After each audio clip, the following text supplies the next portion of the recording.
ही अशी रस्त्यांची अवस्था आहे हां. म्हणजे दर 5 वर्षाला जर आपण परत नवीन रस्ता करायचा, जर रस्ता जर 5 वर्षामध्ये जर असे उकडून जात असतील मग काय.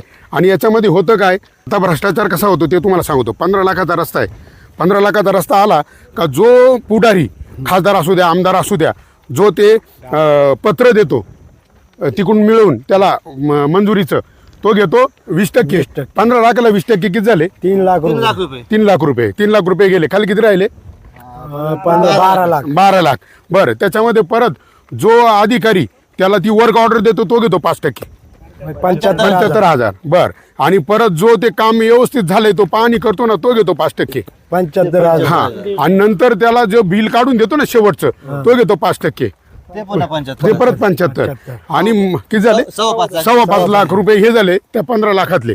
आणि नंतर परत त्याच्यामध्ये त्यांना GST 18% केंद्र सरकारला द्यायचं आहे. GST 2,70,000 म्हणजे 2,70,000 आणि ते 5.25 हे किती झाले? 7 लाख रुपये. मग 15 लाखातले जर 7 लाख रुपये जर असे गेले तर त्याला 8 लाखामध्ये त्या ठेकेदाराला रस्ता करायचा आहे. मग मी माझ्या पुढाऱ्यांना मी नेहमी सांगतो का अरे तुम्ही तुमची टक्केवारी घेऊन बाजूला वाहत्या, तो पुढारी अधिकारी त्यांची टक्केवारी घेऊन बाजूला वाहत्या, मग त्या ठेकेदारावर लक्ष ठेवील कोण? आणि त्यांना तो 15 लाखाचा रस्ता 8 लाखात कसा करायचा? हा मोठा प्रश्न आहे ना. आणि मग तो काय करतो, आणि वरून त्याला 8 लाखातच नाही करायचं, त्याला 15 लाखाची बिलं द्यायची शासनाला.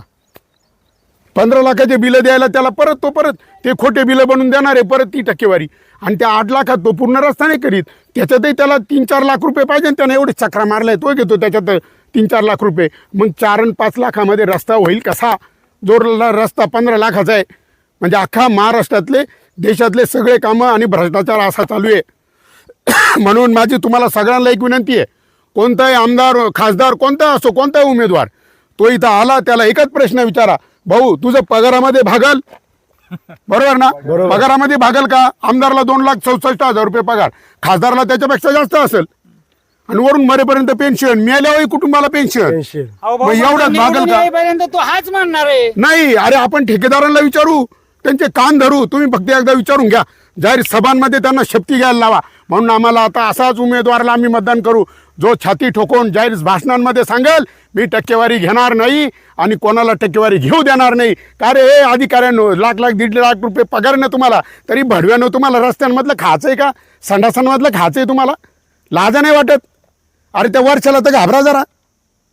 हा, अरे भ्रष्ट अधिकारी आणि भ्रष्ट पुढारी हेच खरे देशाचे गद्दार. म्हणजे एकमेकास सहाय्य करू अवघे होऊ श्रीमंत, लाचखोर भ्रष्टाचारी, लाचखोर भ्रष्टाचारी हेच खरे देशाचे गद्दार. मग अशा गद्दारांना, अशा भ्रष्ट लोकांना आपल्याला धडा शिकवायचा आहे. तुम्ही सगळे संघटित आहे.